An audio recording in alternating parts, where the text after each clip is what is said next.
Kebahagiaan itu bisa datang dengan dua aspek. Yang pertama adalah kita menata hati kita. Menata hati kita, membersihkan hati kita dari iri, dari dengki, dari hal-hal yang tidak baik. Itu adalah cara terbaik kita untuk mendapatkan kebahagiaan. Karena dengan hati kita bersih, hati kita tidak iri, tidak dengki, maka insya Allah kehidupan kita akan tenang, bahagia. Dan hati kita selama ini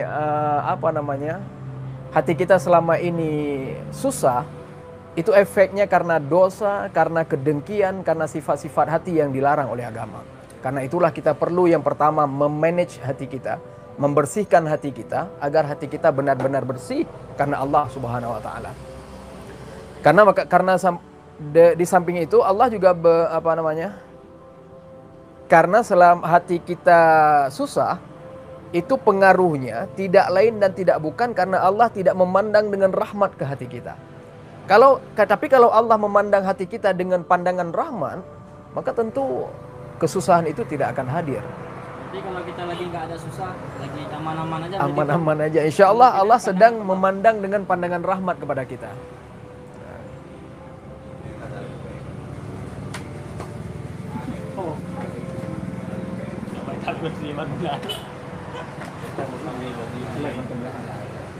Oke. Sampai di mana tadi? Sampai rahmat. Ya, selama ini hati kita susah, hati kita galau, itu pengaruhnya karena Allah tidak memandang dengan rahmat ke hati kita. Tapi kalau Allah curahkan rahmat ke hati kita, ini yang hadir juga bisa jadi ilmu ya, didengar yang seksama ini. Jangan hanya kepada orang yang online ya. Kalau Allah memandang hati kita dengan rahmat, insya Allah selalu kebahagiaan akan hadir kepada kita. Karena itu Allah Ta'ala berfirman, Allah Ta'ala mengatakan di dalam salah satu kitab Samawi, karena kitab Samawi bukan hanya Quran ya, kitab Samawi itu ada 104, 100 dalam bentuk suhuf, 4 dalam bentuk kitab, Quran, Injil, Taurat, Zabur. Ada 100 lagi dalam bentuk suhuf, 60 diberikan kepada Nabi Syed, 30 diberikan kepada Nabi Ibrahim, dan 10 lagi diberikan kepada Nabi Musa sebelum Nabi Musa menerima Taurat. Nah, Allah berfirman di mana di dalam salah satu kitab Samawinya, la tasa'uni ardi wala samai walakin yasa'uni qalbu abdi mu'min. Yang tekan galbu enggak hiawat tadi nangis. Enggak hiawat nangis. Jadi la tasa insyaallah tafaul dengan tanya insyaallah tu. Jadi la tasa'uni ardi, aku tidak akan dimuat oleh bumiku, wala tasa'uni samai, aku juga tidak akan dimuat oleh langitku, walakin yasa'uni qalbu abdi mu'min. Tetapi aku akan dimuat oleh hati orang mukmin. Artinya pandangan Allah selama ini kepada kita bukan fisik kita.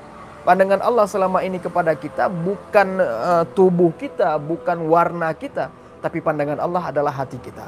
Karena itulah Rasulullah bersabda di dalam hadisnya, innallaha la yanzuru ila ajsamikum wala ila suwarikum walakinallaha yanzuru ila qulubikum.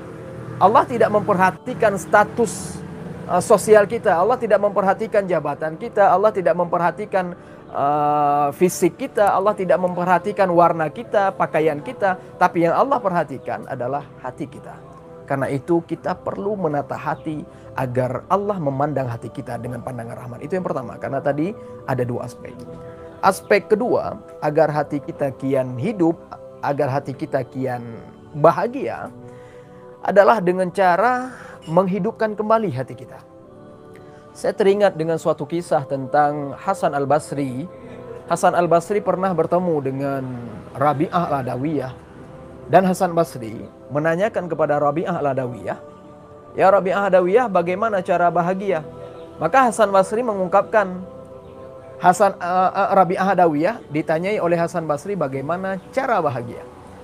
Tapi anehnya Rabi'ah al-Adawiyah tidak menyatakan bagaimana cara bahagia. Bahkan Rabi'ah al-Adawiyah mengungkapkan kembali, menanyakan kembali kepada Hasan Basri, kalau antum, ini kira-kira saya tanya kepada Tengku Ihsan, kalau Tengku Ihsan kehilangan kunci di dalam rumah dan kunci mati lampu, kunci mati lampu. Kehilangan kunci di dalam rumah dan rumahnya mati lampu. Kira-kira Tugu Ihsan akan cari di mana kuncinya?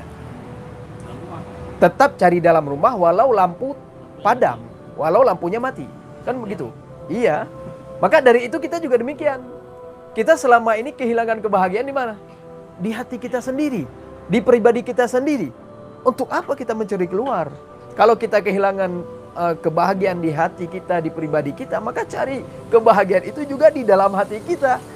Persis sebagaimana kita kehilangan kunci di dalam rumah yang mati lampu, kunci tetap dicari di dalam, tidak dicari keluar. Maka kebahagiaan bukan dicari di pesisir pantai, kebahagiaan bukan dicari di daratan tinggi, kebahagiaan bukan dicari di tempat-tempat wisata. Pak, panik boh na tempat wisata daerah yo. Dimana ada tempat wisata, tapi kebahagiaan bukan dicari di tempat wisata, pesisir pantai ataupun di daratan tinggi, tidak. Kebahagiaan itu dicari kita sendiri di dalam hati.